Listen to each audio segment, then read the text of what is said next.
اكو واحد من المنشورات شفته يقول هم مجربة هذا الشعور اني متكملين اكل الصفقين بديك والصيحين جي حاضرين لي القهوة وقست المواعين.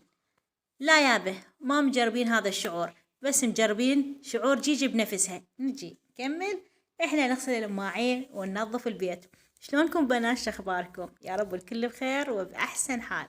وجيتكم بهذا الروتين ان شاء الله يعطيكم طاقة ايجابية وحماس. واليوم سبت وباكر، يعني خلصت العطلة، اليوم اخر يوم. اكيد الجهال يوم شو اسمه يوم الخميس يعطوهم هواي دروس هواي واجبات. قلت لهم يلا امي كملوا واجباتكم بين ما اكمل شغلي حتى اجي اسبحكم. تعرفون يوم السبت انا طبعا احضر باكر دوام. اسبحهم، اكمل دراستهم، اشوف شنو ناقصهم. فشنو اول ما بلش اكيد انا هنا طلعت الدجاج خليته على الطباخ يذوب. اسوي اطبخ خنه، وقلت خليني اغسل المواعين وهم اصور وياكم. طبعا انا اذا اصور طبعا عندكم الشغل، فمن اذا اصور هاي راح يكون علي الشغل كلش خفيف وحلو وسهل. خلونا اللايك يا بنات وتابعون الفيديو. واحدة من البنات قالت لي ام زهراء تعال شوفي لي، كل ما اقول تعبانة من الشغل وما خلق، زوجي قال لي خليني اجيب لك وحدة تساعدك، خليني اجيب لك وحدة تساعدك.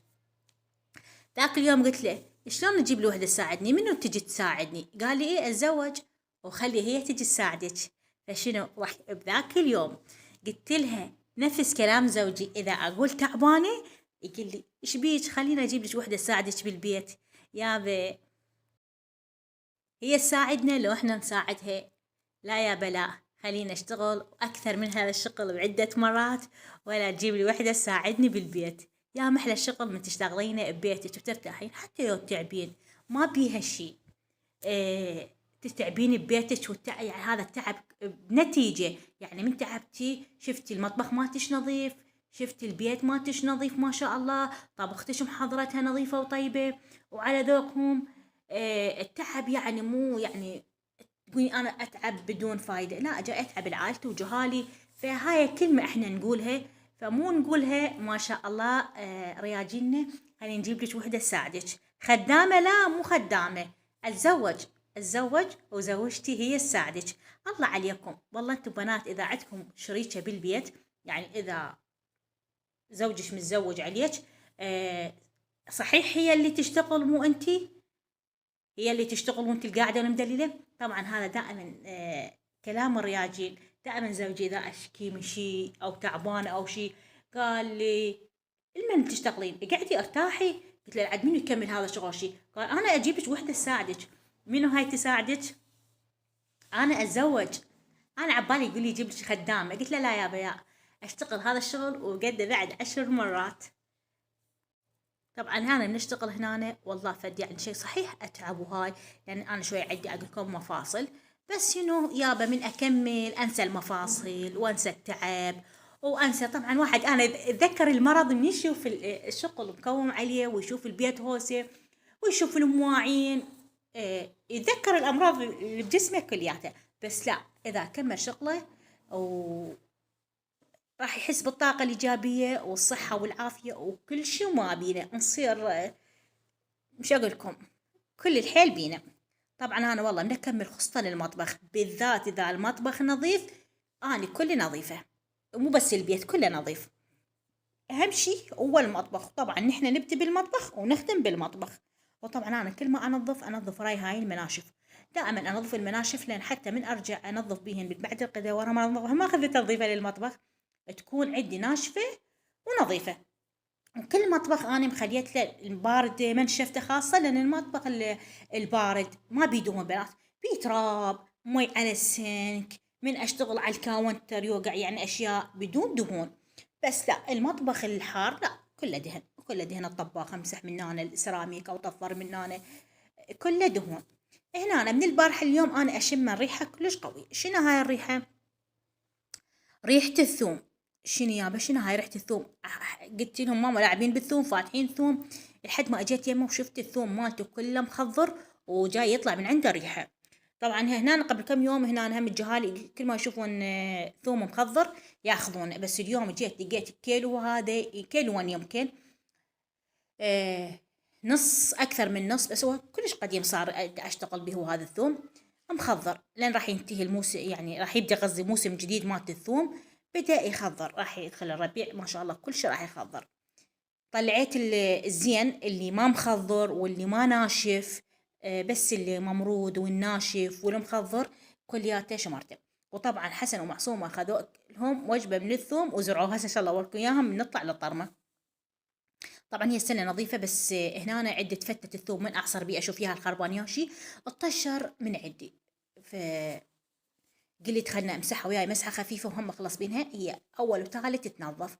الوصلة بيها رطوبة ونظفت لها من التراب. راح ارجع المسواق اللي بيها واكمل كنس وترتيب البيت. يلا بنات وصلتوا وياي لهنا، خلوا لي لايك، تعليق حلو من ايدياتكم مثل الفيديو السابق، تعليقاتكم حلوة مثل عسل مثلكم.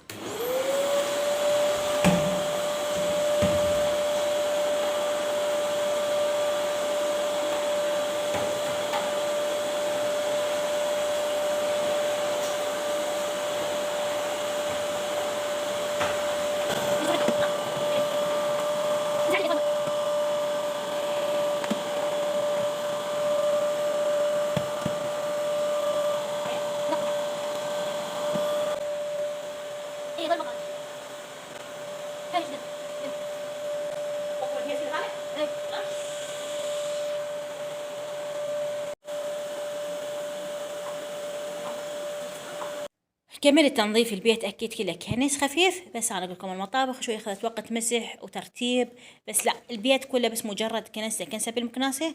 وقلت خليني أخذ لكم فرة شلون كملت تنظيف. طبعا أنا من أنظف المطبخ النفسية ترتاح، أهم شيء هو عد المطبخ، أحس بالنظافة لو البيت كله نظيف بس المطبخ يتكركب ومن يتنظف نظافة تصير عندي فول.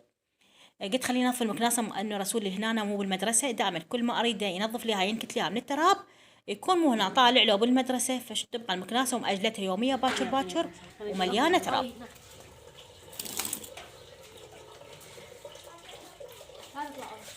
شوفوا لي هذا الثوم ما شاء الله صار شكوبره خضر. ذبيت الثوم ذاك حطيتك اياه. هاي شنو كان فيش ما يشوفون راس مخضر مال الثوم ياخذونه. بعد جيب لي الثانيه رسول. وهاي شوف السله الثانيه، هاي واحده مال حسن واحده مال معصومه، كل ما يشوفوا راس ثوم طلع خضر. شوفوا قاموا يزرعون ثوم، شنو موسمه ما اعرف شنو.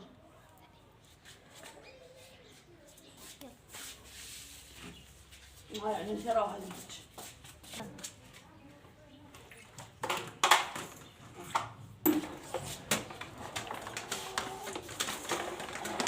هنا عفوا رجعت وياها. وقف وقف وقف، اعطيك اياها خذها وقف وقف.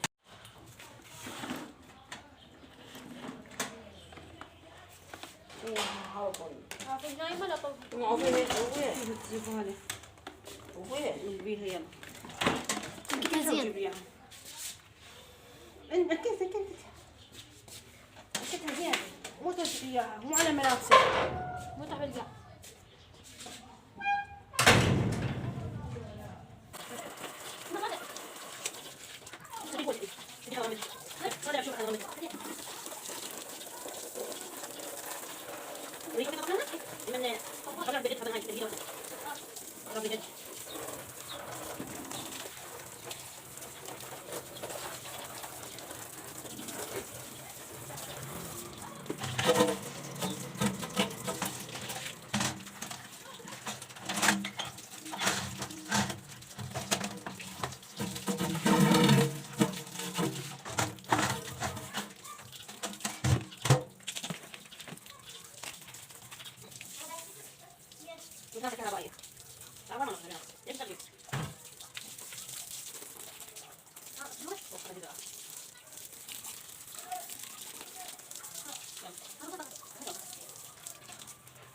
وخلصت بعد نظفت وياي الطرمة همتين وخلصت من المكناسة، مأجلة تنظيفها يومية. جيت هنا طبخت المرق. طبعا أنا المرق هنا صورتها بصراحة بنات، أمانة صورتها، بس شنو المرات تشوف مالتي من أضغط عليه ما يلمس الشاشة، فشنو طلع ما يصور. وهسه من جيت أطبخ التمن أخلي شغله وأعاين عليه أشوف أصور أو لا. هنا راح اسوي تمن شعريه ويا المرق الحمص. نحب التمن بالشعريه، وهماتين نحب نكثر شعريه بالتمن. هواي من اطبخ يقول لي هواي تكثرين شعريه بالتمن. ليش تكثرين؟ احنا نحب الشعريه هواي بالتمن، وبالذات تمن الحصه. انا تمن الحصه ما اطبخها واحده، اطبخها بالشعريه، والشعريه احمصها كل زين حتى التمن ما يعجن عندي. وهاي النوعيه مالت التمن مو زينه، يعني مثل نوعيات اكو مرات تجينا نوعيات تمن زينه، لا نوعيه مو زينه.